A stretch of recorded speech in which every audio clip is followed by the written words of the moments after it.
To be honest, Wilf, I'm a little bit more defensive. Obviously it's a very delicate balance to walk because TINA still rules globally. People want to be here. There aren't too many other alternatives, in my opinion, in terms of foreign markets for a lot of institutional investors, and the other alternatives, in my opinion, aren't deep enough to really make a lot of sense for people. Having said that, I think fair value on the S&P 500 is lower. I mean, to the extent to which you can do that, it's always an art to come up with the right earnings number. But I tend to think this recession is going to last longer than people are thinking. A V-shaped recovery, in my opinion, is very unlikely. It's more likely going to be U.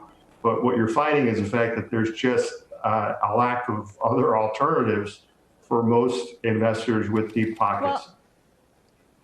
Well, there is one big alternative, Jason, and that is cash, where we've seen a lot of the big money keeping their money, including Warren Buffett, who we learned, is not messing with his cash pile, wants to protect it or not. No, it is a great point. People, again, though, you have to look at what the other alternatives are. In a lot of parts of the world, cash actually gives you negative, and most people don't want negative. Now, I'm more inclined, again, I think fair value is lower on the S&P than where it is today.